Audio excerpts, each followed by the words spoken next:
Okay, I'm Bill Renfro. I'm CEO of Renfro Foods, and I've been here forever. I'm actually John Renfro. For some reason, I decided I didn't like John, so I go by Jack Renfro. We went to an attorney. He said you have to have titles. So my brother is CEO, and I'm the COO.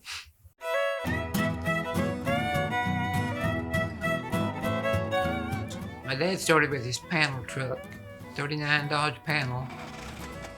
The panel truck was actually our only vehicle, both for business and personal, probably for 10 or 12 years. There was some times I was finally embarrassed because the other kids had real cars, and we went everywhere in his truck. And he sold an assortment of packaged spices and pepper sauce and different things. And our garage at our house was literally our warehouse. I was 3 years old. I was 6 years old. My dad was a salesman, and my mother kept the books and had her own system. I'm sure it didn't match anything that they do now, but she knew exactly where we were, what we owed, and who owed us. So she was really a helpmate and part of our business. In 1948, he bought a syrup company, so we made waffle syrup, sorghum, and molasses. It was a sticky business. And in the 50s, we moved to this location and we started making chow chow. I mean, we went from one truck panel to syrup manufacturing to this place to salsa.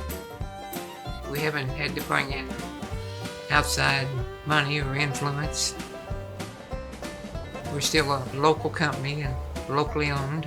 It's just part of our heritage. We're going to be here.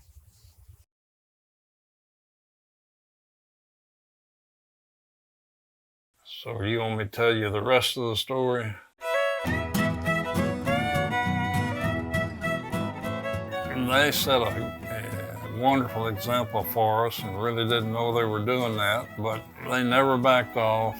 He worked all the time, but also went to church every Sunday. My dad taught me to deal fairly and honestly with people, and he dealt fairly in the business.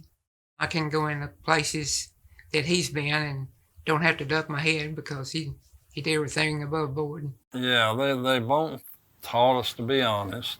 I don't think I've ever stolen anything but maybe one thing in my life. When the local grocer wasn't looking, I took a stick of gum or something.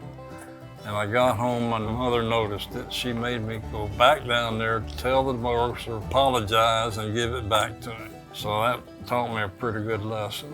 And we've always tried to do that, business and personal. And business-wise, we go to the extent that if a person invoices us and uses the wrong figures, we'll call and tell them. That's just part of what they imparted in us.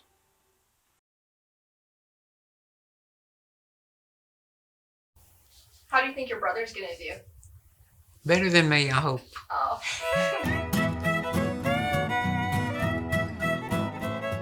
He likes office work, I don't. I like the production, and he doesn't. So through the years, we've gotten along fine. It's just our different personalities led to us doing different things in the business, and it worked out. We don't scream, we don't holler, we don't cuss. We're not brought up that way, and we don't do it.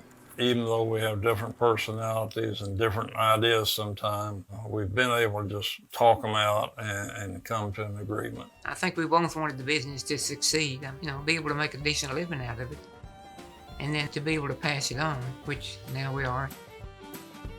Jack's son took my job, my son took Jack's job, and then Becky handles the office. But traditionally, the change to third generation can cause problems, and ours worked out so smoothly.